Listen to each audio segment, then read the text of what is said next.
All right, so I will be going over this chart. You may notice this is the U.S. government. So this is for the United States.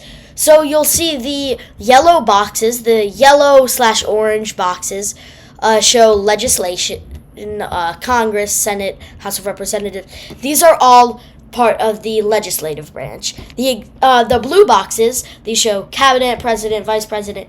These are all the executive branch, and the judicial branch, like the Supreme Court and state courts and federal courts, these show the judicial branch. The green arrows show elections, so who elects who.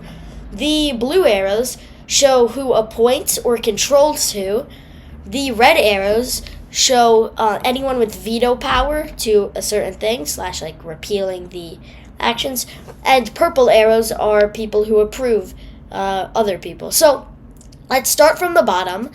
Enfranchise people. So you could see right here, there's a bit of a gray border. These show the federal state. So in the federal state, not federal state. The top is federal, the bottom is state.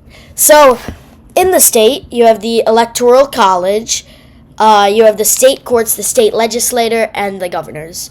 So enfranchised people, which are people normally 18 years of age or older, you'll see the green arrow, so they elect governors, which are like presidents of a state, if that makes sense. Then they also elect the state legislature, which is like the government of a state. So like it's basically a lower level government. It's just of the state. So state courts are just like here. They don't really get like elected technically. So enfranchised people also vote for the Electoral College, and the Electoral College decides who the president is and who the vice president is. Enfranchised people will also vote on Congress. Now Congress includes two branches, the House of Representatives and the Senate. The House of Representatives, first, all of Congress votes on laws and is elected by people. So the House of Representatives, they have a certain number of representatives. They have 435. Each state will elect different representatives. These representatives, the amount depends on how many people live in the state. For example, California will have a lot more representatives than Rhode Island. The House of Representatives, they vote on laws because they are in Congress. And the Senate, there are 2 senators per state. The state will vote on senators every 2 years. Yeah, 2 years. We vote on the House every 2 years. Senators actually serve 6-year terms, but 1/3 of the seats are up for election every 2 years. So, yeah, they do go for election. So, the Senate, 2 from each state, and they will be voted in by the people living in that state. They are controlled by the vice president. So, the vice president is always the leader of the Senate. So, during Trump's first presidency, that would be Mike Pence. During Obama's presidency, that would be Joe Biden.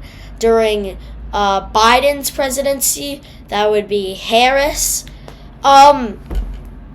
So Congress will approve the Supreme Court. Now, the Supreme Court is a section of the judicial branch appointed by the president. Now, of course, they're not like, the president doesn't just say, all right, you're here, I just decided that. Because remember, not one person has that much power. So Congress has to take a vote to approve the people that the president has appointed. Now, the president and the Supreme Court can both veto any legislation made by the House. So let's say the House passes this climate bill that the president thinks takes up too much money. He can veto that. Now, that veto can be vetoed by a 2/3 vote in the House, but that's a bit more complicated. The Supreme Court can also decide if they think Congress's legislation goes against the Constitution, they can veto that legislation. Now, the president will appoint a cabinet which rules different departments, such as the Department of Health, the Department of Education, and that is approved by the Senate. Excuse me. Then the president will also appoint armed forces. These are like military leaders and stuff like that. And Senate must approve that. The president will also appoint his executive office, which is like the people who will work for him. That does not need to be approved by Senate. So, yeah, that is a map of the U.S. government. Thanks for tuning in. Bye.